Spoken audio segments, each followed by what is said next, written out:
We continue to see steady gains in the trading system signals, which is positive news. There have been 6 equity peaks in a row and 7 equity peaks out of the last 8 days.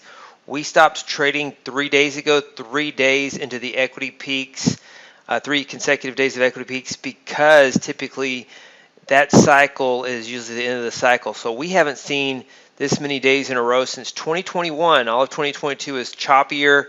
And so these are smaller gains, though. They can be, 6 days in a row counting FOMC. Our strategy does not trade on FOMC now, so it's really just 5 days in a row based on the strategy, and then 6 out of the last 7 based on the strategy of not trading on FOMC. And so we are waiting for a drawdown of around 10K to get in, and I will signal a drawdown alert when that happens. Our goal is to reduce volatility and give us a good entry point the way we did in January.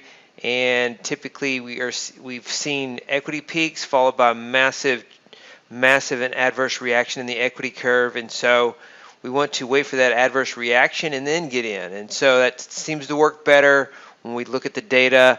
And I don't anticipate that it's just going to make equity peaks every day from now on.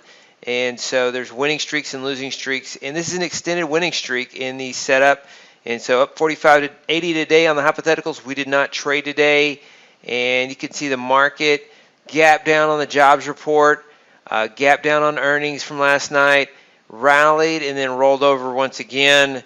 And ever since FOMC, you see what happened in the market. The market right on FOMC, first trading day of the month, and trying to break out and get another bull market going, easy money. Big jobs report, a lot of jobs, much more jobs than expected, and so very interesting times. And these are the trades on the day. We're going to go over the signals now, and you see plus 300 on Cobra 3, tick fader minus 625. And then tick wave was the best strategy today in the S&P plus 1287.50.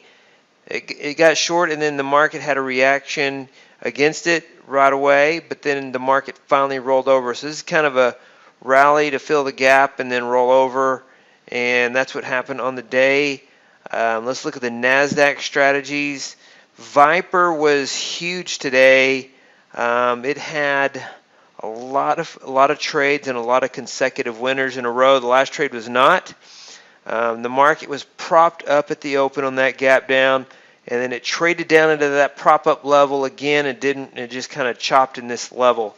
We continue to see these prop ups and dip buying, and dip buying never really went away.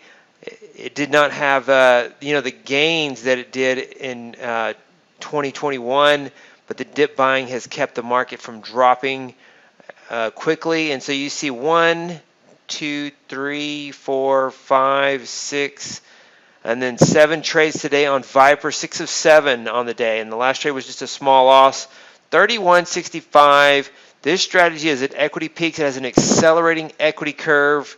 And let's take a look at this accelerating equity curve. Nice gains on Viper 2021 with a $600 profit target and a $1,200 stop loss. Tick count trend is just one of those markets where the market sells off, rallies, and then dips, rallies, and then dips. And so just keep shorting the rallies. Cobra 3 did the same thing, shorted the rally up on the day, and the shorts were the winners today. You see the short here on Viper, the short on tick count trend, the short on Cobra 3. EVP1 lost on the long side. It was up significantly.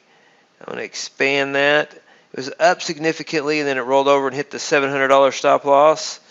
And then tick reversal, first trade was a winner. It looked like this market was going to try to take out yesterday's highs right here, and then it started to roll over, stopped out here. Last trade was a trade that exited at the end of the day, was a loser.